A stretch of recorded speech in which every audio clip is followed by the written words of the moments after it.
Merci, Monsieur le Président, de me donner la parole. Je remercie également Monsieur le Ministre pour cet exposé très riche et je me joins à mes collègues pour remercier le chef de l'État qui nous a doté et qui a doté le Cameroun de cette ouverture qui fait de nous, médicale bien sûr, qui fait de nous en Afrique centrale et en Afrique, aujourd'hui, un des pays les plus équipés, les mieux équipés. Mais j'ai une préoccupation, Monsieur le Ministre. J'ai écouté avec beaucoup d'attention, et je me joins à mes collègues, des préoccupations que nous avons, notamment sur le cancer. Effectivement, comme vous venez de nous l'expliquer, le cancer, on est en train de tout faire pour que nous soyons le mieux structurés, équipés possible pour cette maladie qui est extrêmement douloureuse. Je suis en noir, Monsieur le Ministre, parce que tout à l'heure je vais à l'église et à un enterrement d'une personne. J'ai une personne qui vient de mourir d'un cancer du pancréas. C'est un cancer assez dur dont on ne fait rien, mais aujourd'hui, le tout n'est pas d'avoir le cancer, c'est une maladie. Et comme je vous disais, j'ai malheureusement vu ces dernières années des personnes très chères que j'ai perdues, toujours dans cette maladie, cancer du sein, la prostate et d'autres, et qui devaient mourir parce que cela est écrit dans les étoiles. Mais en Europe aujourd'hui, on se dit mourir, oui, mais souffrir, non. On a donc mis en place des soins palliatifs qui accompagnent, quand on le sait, et on sait que la personne va mourir, qui accompagnent le malade pour que jusqu'à la fin, il puisse mourir sans souffrir. Ces soins se font dans des hôpitaux où il y a parfois tout un quartier, vous devez le savoir, voire un bâtiment, et où il y a des experts qui sont chargés de veiller à ce que le malade ne souffre pas. J'ai eu des malades ici également, comme je vous disais tout de suite, je suis en noir.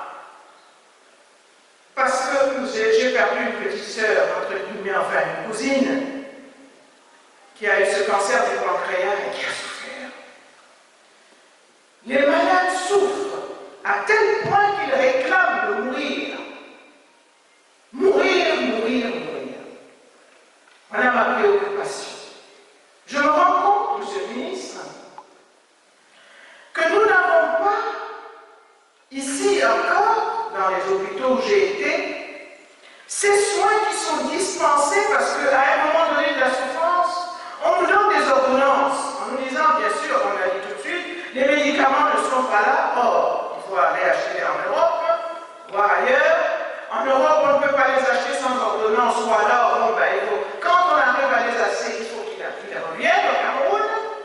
Quand ils arrivent et qu'on arrive à avoir certains médicaments, il faut qu'ils soient administrés avec des professionnels, et parfois c'est des infirmières qui ne savent pas. Si ce n'est pas, n'est-ce pas, repris par quelqu'un pour revendu, bref, pendant ce temps, le malade, votre enfant, votre femme, votre hurle de douleur. Et vous savez que celui qui garde le malade parfois aussi souffre autant. Ma préoccupation est la suivante, Monsieur le Ministre. Y a-t-il dans nos départements d'université de médecine, y a-t-on inclus ce facteur de suivre le malade en fin de vie, de l'empêcher de souffrir, de l'empêcher de crier, parce que le médecin sait qu'il n'en a plus pour longtemps. Dans ce que nous sommes en train de faire, la couverture bien sûr universelle, on l'a vu en long et en large, ne serait-il pas possible, Monsieur le Ministre, d'inclure ce moment-là, qui dure parfois une semaine, un un mois, et où on voit votre malade s'endormir, vous savez qu'il va mourir, mais il s'endort, et il n'a pas mal. Mourir, oui, monsieur le ministre. Souffrir aujourd'hui dans le monde, on dit non. Puissions-nous avoir dans les bâtiments que nous avons et les quartiers que nous avons dans nos hôpitaux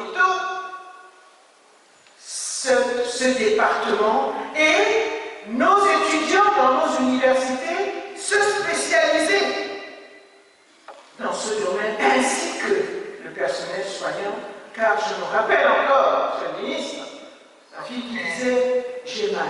L'infirmière me disait madame, vous n'avez pas à avoir mal. Il faudrait mourir si vous devez partir, si cela arrive dans la sérénité. J'espère cela, monsieur le ministre, et je vous remercie.